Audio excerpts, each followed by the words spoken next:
안녕하세요, 여러분. 오늘 여러분과 함께 나누고 싶은 주제는 우리 모두가 한 번쯤 경험했을 첫 신앙의 열정이 사라진 순간들에 관한 이야기입니다. 신앙생활을 오래 하신 분들이라면 처음 예수님을 만났을 때의 그 벅찬 감격과 기쁨, 말씀을 읽을 때마다 느껴지던 신선한 깨달음, 기도할 때마다 느껴지던 하나님의 임재가 어느 순간 일상이 되어버린 경험이 있으실 겁니다. 마치 첫사랑의 설렘이 시간이 지나며 편안함으로 변해가는 것처럼 우리의 신앙도 그렇게 변해갑니다. 하지만 요한계시록 2장 4절에서 예수님은 에베소 교회를 향해 너는 처음 사랑을 버렸다고 말씀하셨습니다. 이는 단순한 책망이 아니라 우리가 잃어버린 소중한 것을 다시 찾으라는 간절한 초대입니다. 오늘 말씀을 통해 우리 모두가 잃어버린 첫 신앙의 열정을 어떻게 회복할 수 있는지 그 실질적인 방법들을 함께 나누고자 합니다. 먼저, 첫 신앙의 열정이 사라진다는 것은 어떤 의미일까요? 이것은 마치 불꽃이 서서히 약해지는 것과 같습니다. 처음에는 밝게 타오르던 불꽃이 점점 희미해지면서 단지 신앙의 습관만 남게 되는 경우가 많습니다. 교회에 가는 것, 기도하는 것, 성경을 읽는 것이 모두 의무감으로 변하고 그 안에서 기쁨을 찾기 어려워집니다.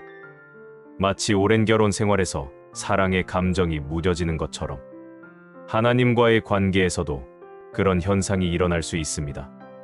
그렇다면 이런 상태에서 어떻게 첫 사랑, 첫 열정을 회복할 수 있을까요? 요한계시록 2장 5절에서 예수님은 세 가지 해결책을 제시하십니다. 그러므로 어디서 떨어졌는지를 생각하고 회개하여 처음 행위를 가지라. 생각하고 회개하고 행하라는 이 세 단계를 따라가며 우리의 첫 신앙의 열정을 회복하는 방법을 함께 알아보겠습니다. 첫째, 생각하라는 것은 우리의 영적 여정을 돌아보는 시간을 가지라는 의미입니다. 여러분은 언제 하나님을 가장 가깝게 느끼셨나요? 언제 말씀이 가장 생생하게 다가왔나요? 언제 기도가 가장 달콤했나요? 그때의 상황, 그때의 마음가짐, 그때의 습관들을 기억해 보세요. 시편 기자는 내가 옛날을 기억하고 주의 모든 일을 묵상하며 주의 행사를 생각하였나이다 라고 고백했습니다. 과거의 영적 하이라이트 순간들을 기억하는 것은 현재의 우리에게 방향성을 제시합니다. 저는 신학생 시절 매일 새벽 기도회에 참석했던 기억이 납니다. 처음에는 의무감으로 시작했지만 어느 순간부터 그 시간이 하루 중 가장 기대되는 시간이 되었습니다. 고요한 새벽, 성경을 읽고 기도하며 하나님의 임재를 경험했던 그 순간들이 제 신앙의 기초가 되었습니다. 하지만 목회자가 되고 여러 사역에 쫓기면서 그 소중한 습관이 점점 희미해졌습니다. 어느 날 문득 왜 예전처럼 하나님을 가깝게 느끼지 못하는지 고민하다가 그 답을 찾았습니다. 바로 하나님과의 개인적인 만남의 시간이 줄어들었기 때문이었습니다. 여러분도 잠시 멈추어 생각해 보세요. 언제부터 신앙의 열정이 식어갔나요? 어떤 상황, 어떤 결정, 어떤 변화가 있었나요? 이런 자기 성찰의 시간은 회복의 첫걸음입니다. 종종 우리는 바쁜 일상 속에서 하나님과의 관계에 소홀해졌음을 깨닫지 못합니다. 또한 세상적 성공과 물질적 풍요를 쫓다 보니 영적 열정이 차츰 식어가는 것을 느끼지 못할 때가 많습니다. 그러므로 먼저 자신의 영적 상태를 정직하게 돌아보는 시간이 필요합니다. 둘째, 회개하라는 것은 단순히 잘못을 뉘우치는 것 이상의 의미를 담고 있습니다. 히브리어와 헬라어에서 회개는 방향을 바꾸다, 생각을 바꾸다라는 의미를 가지고 있습니다. 즉, 하나님으로부터 멀어지게 한 생각과 행동의 패턴을 인식하고 방향을 전환하는 것입니다. 이것은 하나님 앞에서 정직하게 자신의 상태를 인정하는 용기를 필요로 합니다. 시편 51편에서 다윗은 하나님이여 주의 인자를 따라 내게 은혜를 베푸시며 주의 많은 긍휼을 따라 내 죄악을 지워 주소서라고 기도했습니다. 다윗의 이 회개 기도는 단순한 죄책감의 표현이 아니라 하나님과의 관계 회복을 향한 간절한 소망을 담고 있습니다. 우리도 마찬가지입니다. 하나님과의 첫사랑을 회복하고자 한다면 우리를 하나님으로부터 멀어지게 한 것들을 인정하고 방향을 바꾸어야 합니다. 저는 한때 설교 준비에 너무 몰두하여 정작 말씀을 통해 저 자신이 하나님을 만나는 시간을 소홀히 한 적이 있습니다. 성경을 연구하되 하나님과의 관계는 뒷전으로 미루는 이상한 목회자가 되어버린 것입니다. 그러다 어느 날 제가 전하는 말씀이 점점 생명력을 잃어가고 있다는 것을 깨달았습니다. 그제서야 저는 제 영적 상태를 직시하고 회개했습니다. 하나님, 제가 당신을 연구 대상으로만 대하고 인격적 관계를 소홀히 했습니다. 용서해 주세요. 이 고백이 저희 회복 여정의 시작이었습니다. 회개는 단순히 죄송합니다 라고 말하는 것이 아닙니다. 그것은 삶의 우선순위를 재정립하고 하나님과의 관계를 최우선으로 두겠다는 결단입니다. 여러분의 삶에서 하나님보다 더 중요한 자리를 차지하고 있는 것은 무엇인가요? 직장, 가족, 취미, 심지어 사역일 수도 있습니다. 이런 것들이 우리의 시간과 에너지를 너무 많이 차지해서 하나님과의 관계를 소홀히 하게 만든다면 그것이 바로 우리가 회개해야 할 부분입니다. 셋째, 처음 행위를 가지라는 것은 실천적 변화를 의미합니다. 생각하고 회개했다면 이제 그것을 행동으로 옮겨야 합니다. 야고보서 1장 22절은 말씀을 행하는 자가 되고 듣기만 하여 자신을 속이는 자가 되지 말라고 경고합니다. 신앙의 회복은 구체적인 행동의 변화를 통해 이루어집니다. 처음 행위란 무엇일까요? 그것은 여러분이 처음 신앙생활을 시작했을 때 가졌던 그 순수한 신앙적 습관들을 말합니다. 말씀을 사모하며 읽던 마음, 기도의 자리를 사모하던 마음, 예배를 기대하던 마음, 그리고 하나님의 사랑을 나누고 싶어 하던 그 열정을 회복하는 것입니다. 이는 단순히 과거로 돌아가자는 의미가 아니라 신앙의 본질적 요소들을 현재의 상황에 맞게 회복하자는 의미입니다. 예를 들어 성경 읽기의 습관을 회복하는 것이 중요합니다. 시편 119장 105절에서는 주의 말씀은 내 발의 등이요 내 길의 빛이니이다 라고 말합니다. 하나님의 말씀은 우리 영혼의 양식입니다. 매일 말씀을 읽고 묵상하는 시간은 첫 신앙의 열정을 회복하는 데 필수적입니다. 처음에는 5분이라도 좋습니다. 중요한 것은 규칙성과 진정성입니다. 한 제자 훈련 과정에서 만난 중년의 사업가 분이 기억납니다. 그는 늘 바쁘다는 핑계로 성경 읽기를 미루었습니다. 그러다 도전을 받아 매일 출근 전 10분 일찍 일어나 한 구절이라도 성경을 읽기로 결심했습니다. 처음에는 형식적이었지만 점차 그 시간이 그의 하루 중 가장 소중한 시간이 되었습니다. 6개월 후 그는 완전히 다른 사람이 되어 있었습니다. 그의 말에 따르면 성경을 읽으면서 하나님이 저에게 직접 말씀하시는 것 같았어요.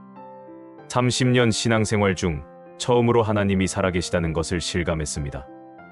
또한 기도의 습관을 회복하는 것도 중요합니다. 데살로니가전서 5장 17절에서는 쉬지 말고 기도하라고 권면합니다. 기도는 하나님과의 대화이며 관계의 핵심입니다. 여러분은 사랑하는 사람과 대화 없이 관계를 유지할 수 있을까요? 마찬가지로 하나님과의 관계도 대화 없이는 깊어질 수 없습니다. 기도는 반드시 긴 시간이나 형식적인 말이 필요한 것이 아닙니다. 진실한 마음으로 드리는 짧은 기도도 하나님은 귀 기울여 들으십니다. 출퇴근길에, 일하는 중간에, 집안일을 하면서도 우리는 기도할 수 있습니다.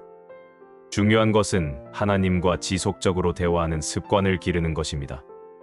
예배의 회복도 중요합니다. 히브리서 10장 25절에서는 모이기를 패하는 어떤 사람들의 습관과 같이 하지 말고 오직 권하여 그날이 가까움을 볼수록 더욱 그리하자고 말합니다. 공동체 예배는 우리의 신앙을 지탱하는 중요한 기둥 중 하나입니다. 단순히 출석의 의미를 넘어 예배를 통해 하나님을 만나고 그분의 임재를 경험하는 것이 중요합니다. 팬데믹 이후 많은 사람들이 온라인 예배에 익숙해지면서 직접 교회에 나가는 것을 소홀히 하게 되었습니다. 물론 불가피한 상황도 있습니다만 가능하다면 공동체와 함께 예배드리는 것은 신앙 회복의 중요한 부분입니다. 함께 찬양하고, 함께 기도하고, 함께 말씀을 듣는 그 경험은 우리의 영적 생활에 활력을 불어넣습니다. 또 하나의 중요한 요소는 섬김과 나눔의 회복입니다. 마태복음 20장 28절에서 예수님은 인자가 온 것은 섬김을 받으려 함이 아니라 도리어 섬기려 하고 자기 목숨을 많은 사람의 대속물로 주려 함이니라 고 말씀하셨습니다. 예수님의 삶은 섬김의 본보기입니다. 우리가 첫 신앙의 열정을 회복하려면 예수님처럼 섬기는 삶을 살아야 합니다. 한 청년이 신앙의 회의를 겪고 있을 때 교회 노인 돌봄 봉사에 참여하게 되었습니다. 처음에는 의무감으로 시작했지만 독거노인들을 방문하고 그들의 이야기를 들으며 점차 변화가 일어났습니다. 그는 후에 이렇게 고백했습니다. 노인분들을 섬기면서 제가 오히려 치유받았습니다. 그분들의 삶과 신앙 이야기를 듣고 그분들을 통해 일하시는 하나님을 보게 되었어요. 제 신앙이 추상적인 개념에서 구체적인 실천으로 바뀌었습니다. 이처럼 섬김은 단순히 다른 사람을 돕는 것을 넘어 우리 자신의 신앙을 성장시키는 통로가 됩니다. 여러분의 은사와 재능을 활용하여 교회나 지역사회에서 섬길 수 있는 방법을 찾아보세요. 그것이 음악이든 가르침이든 환경미화든 중요한 것은 하나님의 사랑을 실천하는 마음입니다. 이제 좀 더 깊이 들어가 첫 신앙의 열정을 회복하는 데 방해가 되는 요소들을 살펴보겠습니다. 이러한 장애물들을 인식하고 제거하는 것도 회복 과정의 중요한 부분입니다. 첫째, 바쁨의 함정입니다. 현대 사회에서 우리는 모두 바쁩니다. 일, 가정, 인간관계, 취미 등 수많은 일들이 우리의 시간과 에너지를 요구합니다. 하지만 바쁨 자체가 문제는 아닙니다. 문제는 우선순위입니다. 예수님은 마르다에게 마르다야 마르다야 내가 많은 일로 염려하고 근심하나 몇 가지만 하든지 혹은 한 가지만이라도 족하니라 마리아는 이 좋은 편을 택하였으니 빼앗기지 아니하리라 고 말씀하셨습니다. 여기서 좋은 편이란 바로 예수님 발 앞에 앉아 그분의 말씀에 귀 기울이는 것입니다. 우리도 바쁜 일상 속에서 하나님과의 시간을 최우선으로 두는 선택이 필요합니다. 이는 다른 모든 일을 포기하라는 의미가 아닙니다. 오히려 하나님과의 시간을 통해 다른 모든 일에 올바른 관점과 에너지를 얻을 수 있습니다. 시간이 없다고 느낄 때일수록 하나님과의 시간이 더 필요합니다. 둘째, 세속적 가치관의 침투입니다. 로마서 12장 2절에서 바울은 너희는 이 세대를 본받지 말고 오직 마음을 새롭게 함으로 변화를 받아 하나님의 선하시고 기뻐하시고 온전하신 뜻이 무엇인지 분별하도록 하라고 권면합니다. 우리는 자신도 모르는 사이에 세상의 가치관, 성공, 부호, 명예, 쾌락 등에 물들어갑니다. 이러한 가치관은 서서히 우리의 신앙을 잠식합니다. 한 직장인 자매가 승진에 너무 집착한 나머지 신앙생활이 뒷전으로 밀리게 되었습니다. 주일에도 일하고 기도 시간은 줄어들고 성경은 먼지가 쌓였습니다. 그러다 어느 날 그녀가 그토록 바라던 승진이 좌절되었을 때 그녀는 큰 공허함을 느꼈습니다. 그제서야 그녀는 자신이 무엇을 위해 살아왔는지 돌아보게 되었고 하나님 없는 성공이 얼마나 공허한지 깨달았습니다. 이 경험을 통해 그녀는 삶의 가치관을 재정립하게 되었습니다. 우리는 세상 속에 살지만 세상에 속하지 않은 사람들입니다. 정기적으로 자신의 가치관을 점검하고 그것이 성경적인지 아니면 세속적인지 분별할 필요가 있습니다. 이를 위해 정기적인 말씀 묵상과 영적 멘토링이 도움이 될 수 있습니다. 셋째, 죄의 문제입니다. 이사야 59장 2절에서는 오직 너희 죄악이 너희와 너희 하나님 사이를 갈라놓았고 너희 죄가 그의 얼굴을 가리어서 너희에게서 듣지 않으시게 함이니라 고 말합니다. 지속적인 죄는 우리와 하나님 사이의 관계를 방해합니다. 이는 하나님이 우리를 사랑하지 않으시거나 용서하지 않으시기 때문이 아니라 죄가 우리의 영적 감수성을 무디게 만들기 때문입니다. 특히 고의적인 죄, 회개하지 않은 죄는 우리의 영적 성장을 크게 방해합니다. 그것은 마치 거울 위에 묻은 먼지처럼 하나님의 얼굴을 분명히 볼 수 없게 만듭니다. 때로는 우리 삶에 있는 죄를 직면하는 용기가 필요합니다. 시편 139장 23에서 24절까지 다윗은 하나님이여 나를 살피사 내 마음을 아시며 나를 시험하사 내 뜻을 아옵소서. 내게 무슨 악한 행위가 있나 보시고 나를 영원한 길로 인도하소서라고 기도했습니다. 이처럼 우리도 자신을 살펴보고 죄를 발견하면 즉시 회개함으로써 하나님과의 관계를 회복해야 합니다. 넷째, 영적 건조함입니다. 때로는 특별한 이유 없이 영적으로 건조한 시기를 경험할 수 있습니다. 기도해도 응답을 느끼지 못하고 성경을 읽어도 감동이 없고 예배를 드려도 하나님의 임재를 경험하지 못하는 시기가 있습니다. 이러한 영적 건조함은 대부분의 신앙인들이 한 번쯤 경험하는 것으로 영적 성장 과정의 일부라고 볼 수 있습니다. 많은 영적 거장들, 심지어 마더 테레사도 이러한 영혼의 어두운 밤을 경험했다고 고백했습니다. 중요한 것은 이러한 시기에 신앙을 포기하지 않는 것입니다. 감정이 없더라도 지속적으로 말씀을 읽고 기도하고 예배하는 영적 훈련을 유지해야 합니다. 감정을 쫓는 것이 아니라 믿음으로 하나님을 계속 추구할 때 결국 영적 건조함은 지나가고 새로운 깊이의 신앙으로 인도될 것입니다. 다섯째, 상처와 실망입니다. 교회 내에서의 갈등, 신앙인들의 위선, 기도에 응답되지 않음, 예상치 못한 시련 등으로 인해 하나님이나 교회에 실망하고 상처받는 경우가 있습니다. 이러한 상처는 우리의 신앙 여정에 큰 장애물이 될 수 있습니다.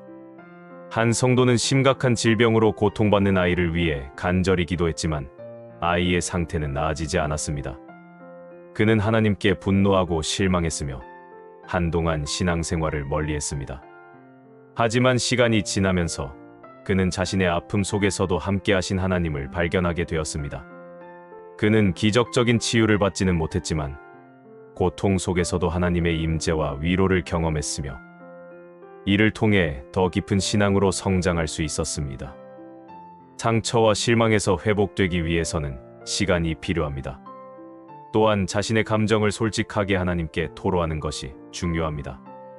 시편에는 하나님께 분노, 실망, 의문을 표현하는 구절들이 많습니다. 하나님은 우리의 모든 감정을 받아들이시며 그 과정을 통해 우리를 치유하고 회복시키십니다. 이제 첫 신앙의 열정을 회복하기 위한 실질적인 방법들을 좀 더 구체적으로 살펴보겠습니다. 첫째, 하나님과의 개인적인 만남의 시간을 정기적으로 가지세요. 이를 경건의 시간 혹은 큐티라고도 부릅니다. 이 시간에는 성경 읽기, 기도, 묵상 등을 포함할 수 있습니다. 중요한 것은 규칙성입니다. 매일 같은 시간에 하나님과 만나는 습관을 들이면 그 시간이 점차 여러분 삶의 중심이 될 것입니다. 둘째, 말씀을 새롭게 접근해 보세요. 성경 읽기가 지루하게 느껴진다면 다양한 방법을 시도해 볼 수 있습니다. 성경을 통독하기, 주제별로 읽기, 인물별로 읽기, 오디오 성경 듣기, 성경 필사하기 등 다양한 방법이 있습니다. 또한 성경을 읽을 때 소흡 방법을 활용하면 더 깊이 말씀을 묵상할 수 있습니다. 먼저 성경 구절을 읽고 그 구절에서 관찰된 내용을 기록하고 자신의 삶에 어떻게 적용할 수 있는지 생각한 후 그것에 대해 기도하는 방식입니다. 셋째, 기도 생활을 풍성하게 만들어 보세요. 기도가 단조롭게 느껴진다면 다양한 기도 방법을 시도해 볼 수 있습니다.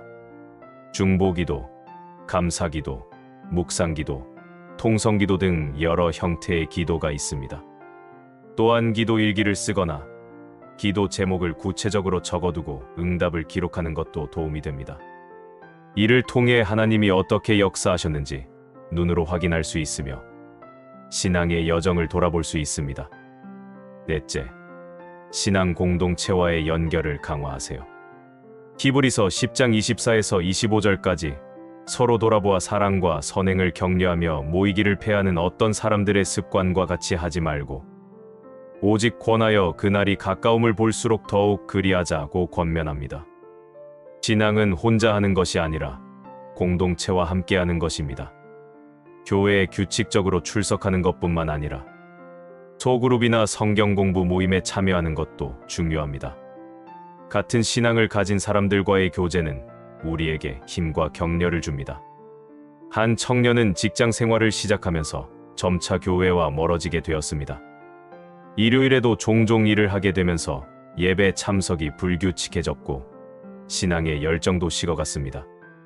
그러다 한 선배의 권유로 직장인 성경 공부 모임에 참여하게 되었는데 그곳에서 비슷한 고민을 가진 믿음의 동료들을 만나게 되었습니다. 함께 말씀을 나누고 기도하면서 그의 신앙은 다시 활력을 찾기 시작했습니다. 그는 후에 혼자였다면 포기했을 것 같아요. 하지만 함께 걷는 사람들이 있어서 다시 일어설 수 있었습니다. 라고 고백했습니다. 다섯째, 영적 성장을 위한 자료들을 활용하세요. 성경 주석서, 신앙 서적, 오디오 설교, 찬양 등 다양한 자료들이 우리의 영적 성장을 도울 수 있습니다. 특히 신앙의 선배들이 남긴 글들은 우리에게 큰 통찰력과 지혜를 줍니다. 존 버년의 철로 역정, C.S. 루이스의 순전한 기독교, 토저의 하나님을 추구하는 사람, 존 파이퍼의 하나님을 갈망하라 등은 많은 신앙인들에게 영감을 준 책들입니다. 여섯째, 섬김과 나눔의 기회를 찾으세요. 교회나 지역사회에서 봉사할 수 있는 기회는 많습니다. 예배 봉사, 주일학교 교사, 새가족 도우미, 찬양팀, 상담, 사역, 구제 사역 등 다양한 분야에서 섬길 수 있습니다. 이러한 섬김은 우리의 시간과 에너지를 요구하지만 그 과정에서 우리는 예수님의 마음을 더 깊이 이해하게 되고 신앙의 기쁨을 경험하게 됩니다. 한 은퇴한 교사는 자신의 재능을 활용해 교회 주일학교에서 봉사하기 시작했습니다. 처음에는 그저 할 일이 없어서 시작했지만 아이들에게 성경을 가르치면서 그녀는 자신도 모르게 변화되고 있었습니다. 아이들을 가르치기 위해 성경을 더 깊이 공부하게 되었고 그들의 순수한 질문에 답하면서 저 자신도 신앙의 기본으로 돌아가게 되었어요. 가르치러 갔다가 오히려 제가 더 많이 배우고 있습니다. 라고 그녀는 말했습니다. 일곱째, 간증을 나누고 들으세요. 자신의 신앙 여정을 다른 사람들과 나누는 것은 자신의 신앙을 돌아보고 하나님의 인도하심을 기억하는 좋은 방법입니다. 또한 다른 사람들의 간증을 듣는 것은 우리에게 큰 격려와 도전이 됩니다. 요한계시록 12장 11절에서는 그들이 어린 양의 피와 자기들이 증언하는 말씀으로써 그를 이겼으니 라고 말합니다. 간증은 강력한 힘을 가지고 있으며 우리의 신앙을 강화하는 도구가 될 수 있습니다.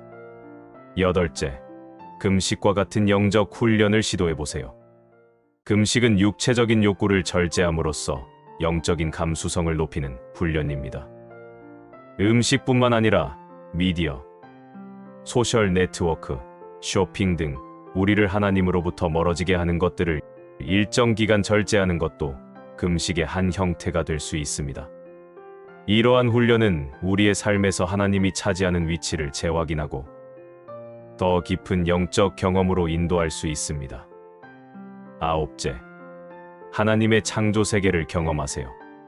시편 19장 1절에서는 하늘이 하나님의 영광을 선포하고 궁창이 그의 손으로 하신 일을 나타내는도다 라고 말합니다. 자연 속에서 우리는 종종 하나님의 위대하심과 아름다움을 경험할 수 있습니다.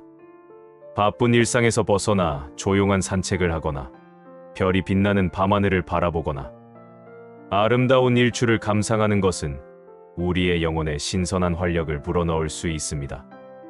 열째, 영적 멘토를 찾거나 영적 동반자를 만드세요. 신앙의 여정에서 우리는 때로 지혜와 조언이 필요합니다.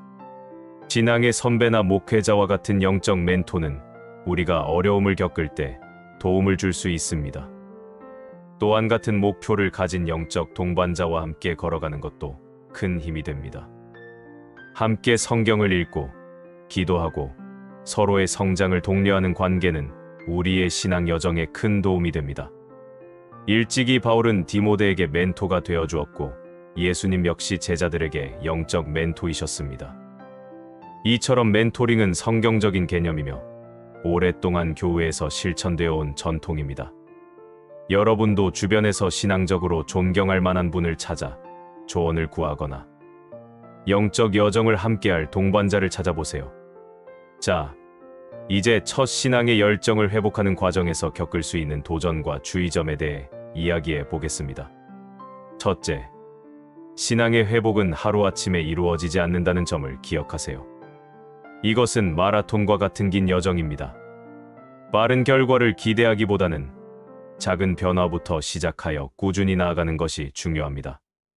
하루에 5분 성경 읽기, 일주일에 한 번 금식하기, 한 달에 한 번 봉사하기 등 작은 목표부터 시작하세요. 이러한 작은 변화들이 쌓여 큰 변화를 만들어냅니다. 둘째, 감정에 너무 의존하지 마세요. 신앙은 감정 이상의 것입니다. 우리는 항상 영적 고향감이나 뜨거운 감정을 경험할 수는 없습니다. 때로는 영적 건조함이나 무감각함을 경험할 수도 있습니다. 중요한 것은 그런 시기에도 신앙의 훈련을 지속하는 것입니다. 감정이 아닌 의지로 하나님을 선택할 때 우리의 신앙은 더욱 견고해집니다. 셋째, 타인과 비교하지 마세요. 각 사람의 신앙 여정은 고유합니다. 다른 사람이 매일 2시간씩 기도한다고 해서 여러분도 그래야 하는 것은 아닙니다. 하나님은 우리 각자와 개인적인 관계를 맺기 원하십니다. 따라서 자신에게 맞는 신앙생활의 리듬을 찾아가는 것이 중요합니다. 타인의 신앙생활을 참고하되 무조건적인 모방은 피하세요. 넷째, 탄력성을 유지하세요. 실패와 좌절은 신앙 여정의 일부입니다. 기도하기로 했는데 못했다거나 유혹에 넘어갔다거나 영적 훈련을 게을리했다고 해서 모든 것이 끝난 것은 아닙니다. 중요한 것은 실패 후에 다시 일어나는 것입니다. 탕자의 비유에서 아버지가 돌아온 아들을 기쁘게 맞이했듯이 하나님도 언제나 우리를 받아주십니다. 자신에게 너무 가혹하지 말고 하나님의 은혜를 기억하며 다시 시작하세요. 다섯째, 성령의 인도하심에 민감하게 반응하세요. 요한복음 16장 13절에서 예수님은 그러나 진리의 성령이 오시면 그가 너희를 모든 진리 가운데로 인도하시리니 라고 말씀하셨습니다. 신앙의 여정에서 우리는 혼자가 아닙니다. 성령께서 항상 우리를 인도하고 도우십니다. 그분의 음성에 귀 기울이고 그분의 인도하심을 구하는 것이 중요합니다. 여섯째, 인내하세요. 야고보서 1장 4절에서는 인내를 온전히 이루라 이는 너희로 온전하고 구비하여 조금도 부족함이 없게 하려 함이라고 말합니다.